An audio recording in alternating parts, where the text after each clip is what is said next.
There's a type of loss no one prepares you for. It's not losing someone who died. It's not losing someone who betrayed or hurt you. It's losing people you love deeply, but who simply can no longer walk beside you. And what makes this loss especially painful is that it happens precisely because you are evolving. You are becoming a better version of yourself, and somehow this creates a distance no one can quite name. Perhaps you've felt it before. That strange sensation when you meet an old friend and realize the conversation no longer flows as it once did. There was no fight, no hard feelings. But there's something in the air, a kind of uncomfortable emptiness where there used to be a natural connection. You try to fill that space with questions about work, about life, about nothing that truly matters. And when you say goodbye, you feel a pang in your chest because you know something fundamental has changed between you. Or perhaps it's with your family. Those people who have known you forever, who should be your safe harbor, but who now look at you with a mix of confusion and judgment. You try to share what you're learning, what you're discovering about yourself, about the world, and they respond with uncomfortable silence or with comments that make it clear you've changed too much. You've drifted from what they know. And somehow this makes you feel guilty, because that's what happens when you truly start to grow. You don't just change your opinions or your habits, you change the frequency at which you vibrate. You start asking questions that didn't bother you before. You start questioning things you always accepted as normal. And suddenly, you look around and realize you're speaking a language the people around you no longer understand. And the worst part is, you can't go back. It's not as if you can simply switch off this new awareness and pretend you still care about the same superficial things that occupy the lives of those who have stood still. You try. God knows you try. You force yourself to laugh at the same jokes, to participate in the same empty conversations, to feign interest in dramas that no longer touch your heart. But each attempt only amplifies the feeling of loneliness, because loneliness isn't necessarily about being physically alone. True loneliness is being surrounded by people and feeling that none of them can reach you where you truly are. It's realizing you're living in layers of depth they don't even know exist, and this creates a kind of isolation that hurts in a very specific way. Perhaps you find yourself having deep conversations with yourself, exploring complex ideas in your mind, making philosophical connections between different areas of life. And then you try to share a fragment of this with someone close, and the response is a blank stare or a quick change of subject, and you learn to keep these parts of yourself in a place where no one can see them. You learn to edit yourself, to compress yourself, to make yourself smaller to fit into the spaces these people can inhabit. But here's the truth no one tells you. This isn't sustainable. You can pretend for a while. You can perform the old version of yourself in small doses, but the more you grow, the more painful that performance becomes. The more you feel you're betraying yourself every time you return to those spaces. And then the guilt begins. That voice in your head that asks, who do you think you are? Why can't you be like before? Why do you have to complicate everything? Maybe the problem is you. Maybe you're being arrogant, thinking you're better than others. Maybe you should just accept things as they are and stop searching so much. But the truth is, you don't think you're better. You're just different. And that difference doesn't come from a place of superiority, but from genuine transformation. You don't look at these people with disdain. You look at them with a profound sadness because you know you once were like them. You know exactly what it's like to live at that level of consciousness. And at the same time, you know you can no longer return there. What actually happens is that you've developed an emotional maturity that has created an invisible mismatch. While you began processing your emotions more deeply, questioning your automatic reactions, taking responsibility for your unconscious patterns, the people around you continued operating in the same old ways. And this creates a distance that has nothing to do with geography or time. It's a psychological distance. Your values have changed. What drives you now isn't what drove you 2, 3, 5 years ago. You're no longer seeking external validation with the same intensity. You're no longer escaping emptiness through constant distractions. You're no longer willing to sacrifice your authenticity to maintain superficial peace. And when your values change this way, the people who were attracted to the old version of you naturally start to drift away. There's an important psychological concept here. People function as mirrors, reflecting your current state of consciousness. When you were operating at a certain psychological level, you attracted and connected with people who were at that same level. You recognized each other. There was a natural resonance. But when you ascend to a different level of consciousness, when you expand your capacity for perception and emotional processing, that resonance disappears. And here lies the real danger of this situation, because we're not talking about a metaphorical or symbolic loss. We're talking about real relationships ending, decades-long friendships simply dissolving, familial bonds becoming superficial and formal, connections you thought would last forever, but which can't survive the distance created by your growth. And with these losses comes loneliness, a deep, real loneliness that no amount of social media followers or superficial interactions can fill. Because when you lose the people with whom you shared your life, when you lose those who knew your story, you're left with a feeling of being adrift, of not belonging anywhere, of evolving into a space where you haven't yet found your tribe, but you no longer fit into the old one. And that's where the most terrifying fear of all arises. If I keep growing, will I lose everyone?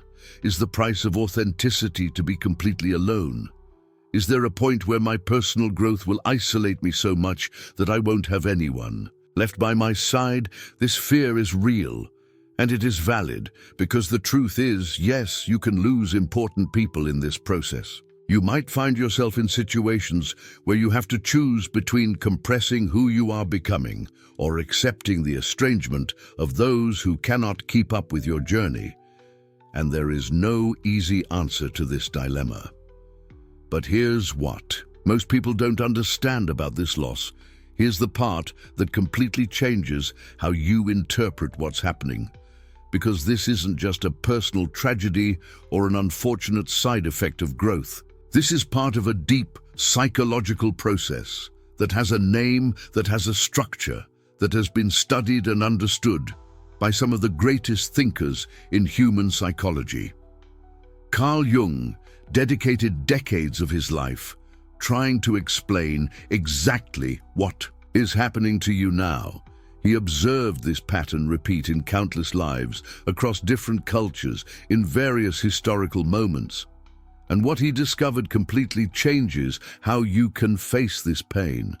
Because when you understand the psychological and philosophical why of this separation, when you grasp the deep architecture behind this phenomenon, you stop seeing it merely as a tragic loss. You begin to see it as a necessary stage of a much larger process, a stage that, however painful it may be, is leading you towards something fundamental for your individuation as a human being.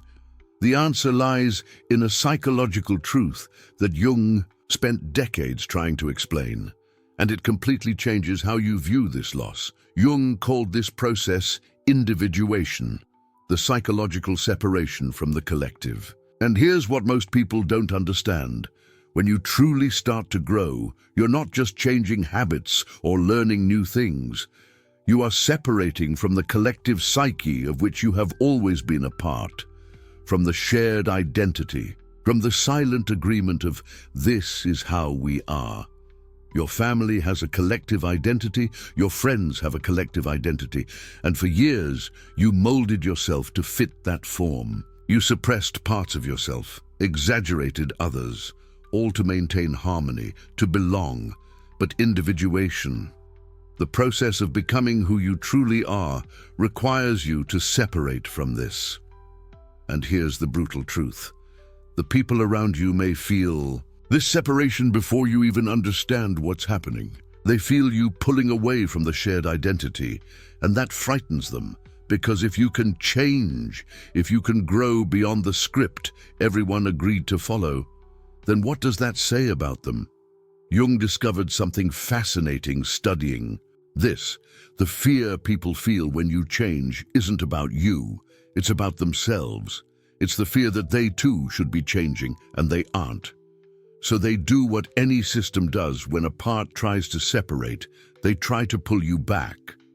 Not out of malice, not consciously, but because your change threatens the balance they've built, the narrative they tell about who you are together.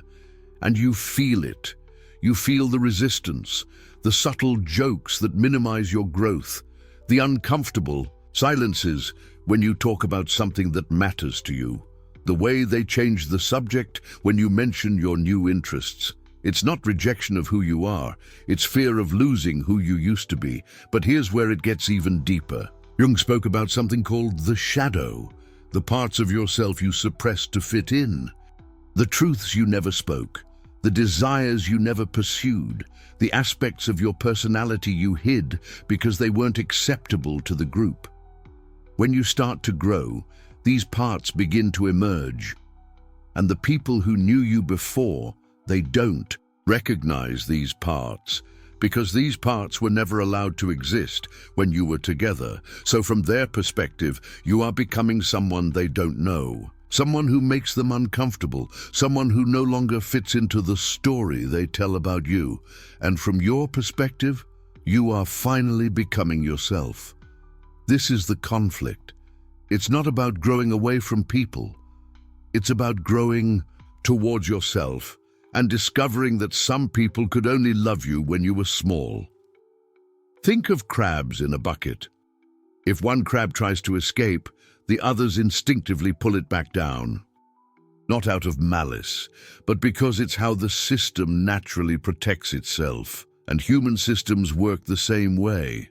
When you start climbing out of the bucket, when you start thinking differently, acting differently, wanting different things, the people around you instinctively try to pull you back, because your departure forces them to confront why they're still there.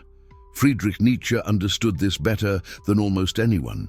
He wrote about the courage it takes to stand apart, not out of pride, not out of arrogance, but because the path to authenticity often requires you to walk alone. He observed that most people prefer the comfortable mediocrity of staying in the crowd to the uncomfortable loneliness of breaking free.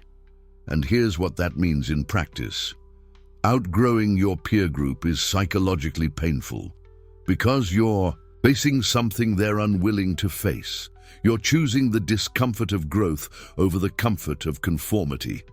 And that creates a distance that cannot be bridged with casual conversations or occasional meetups. Because now you are living in different psychological realities. Nietzsche had a concept for this, amor fati, a Latin phrase meaning love your fate. Applied to your situation, it means accepting that loss isn't evidence of failure.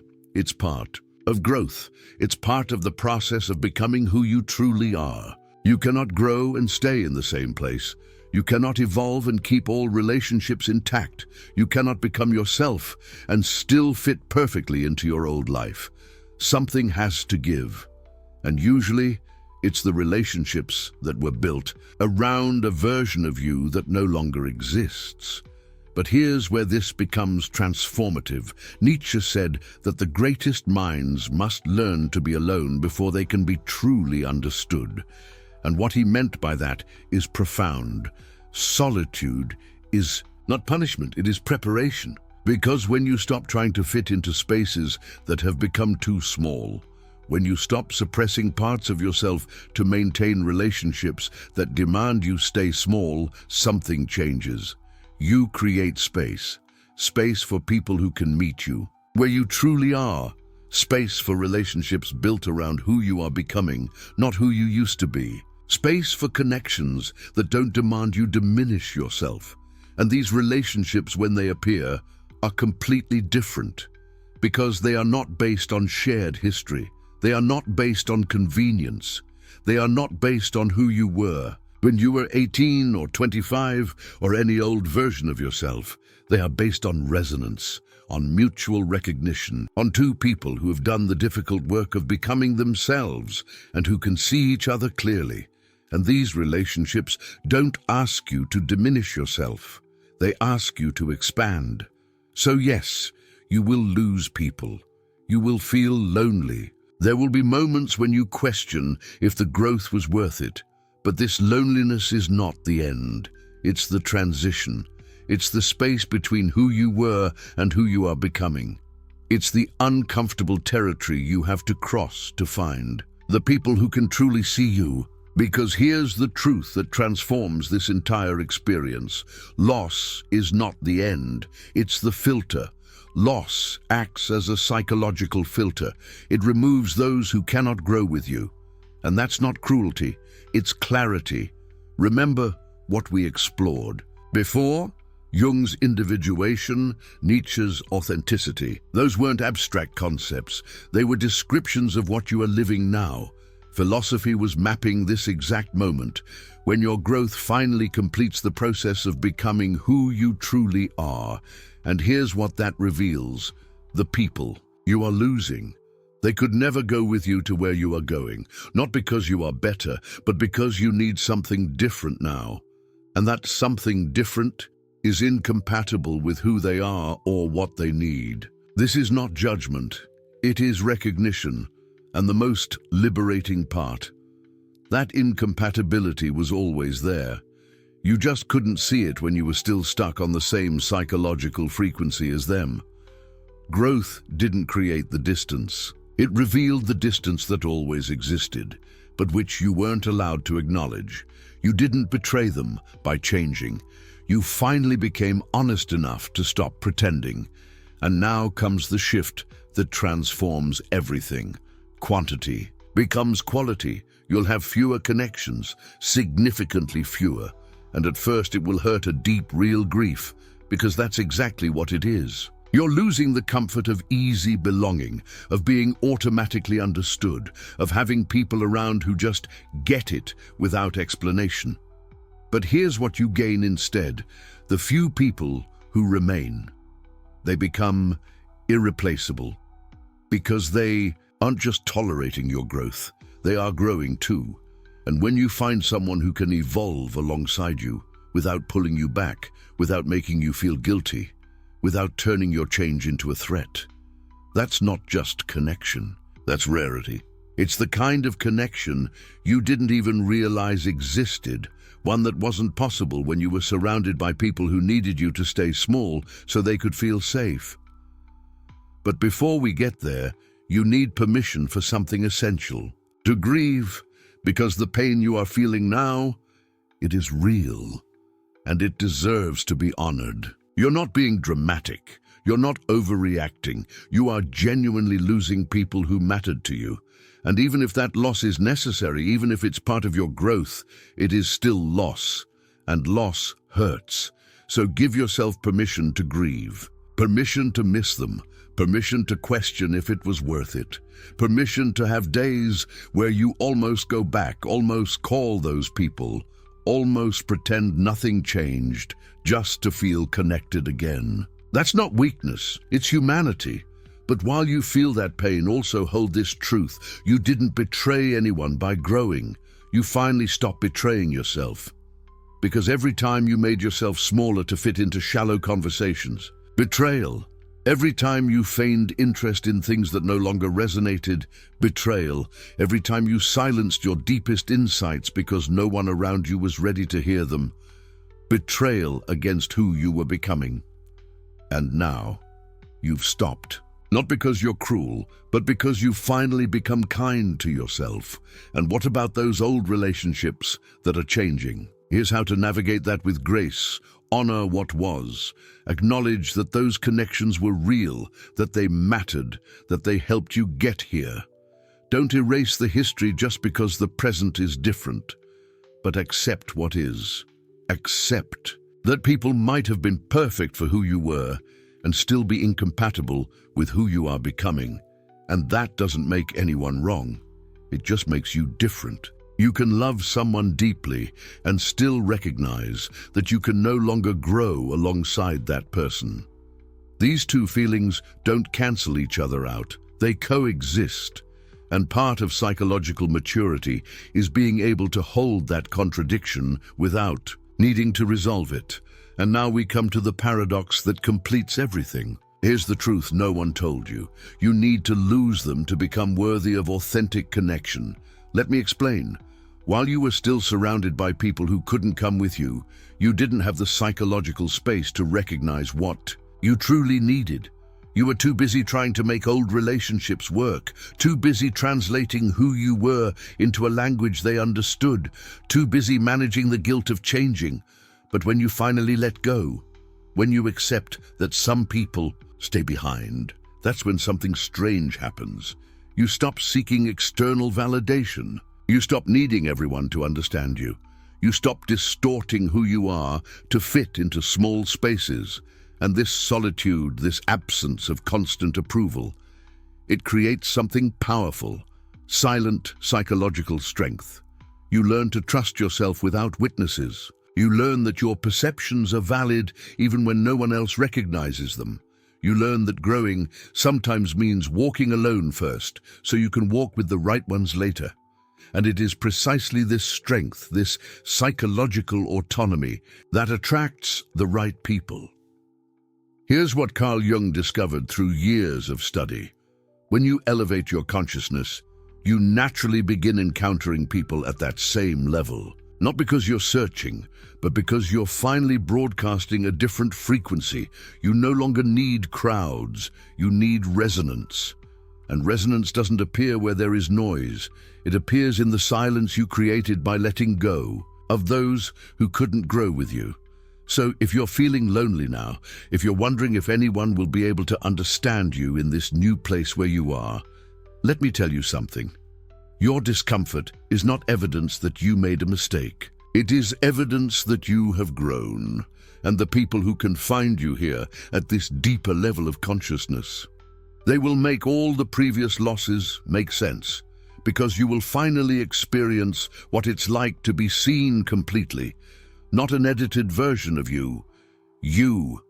And that doesn't happen when you're surrounded by people who need you to stay familiar. It happens when you spend enough time with yourself to discover who you truly are without an audience. So let's summarize all of this. Growth sometimes demands solitude, not because you are inadequate, but because you are becoming someone who needs deeper connections than the ones you had.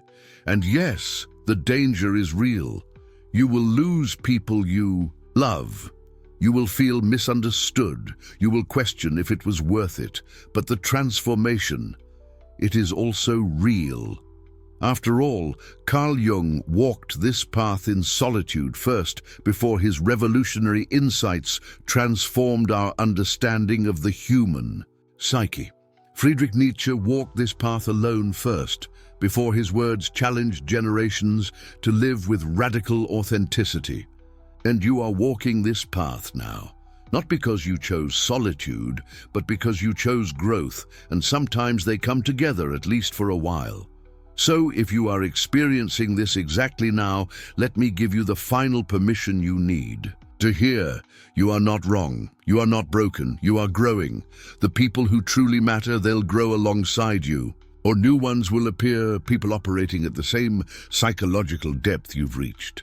But the only true betrayal would be this: to remain small, to keep others comfortable, to silence who you are becoming, to preserve relationships that only work when you pretend. That would truly be loss, not their loss, the loss of yourself. So here is the final declaration, the truth you need to carry as you navigate this painful and necessary process. Outgrowing the people you love is painful, but becoming who you're truly meant to be is worth every loss along the way. And if you're experiencing this right now, if you saw yourself in these words, I'd love to hear from you. What was the moment you realized you'd outgrown someone important? How are you navigating this transformation? Because this conversation doesn't end here. It continues with each of us who chooses to grow, even when growth hurts.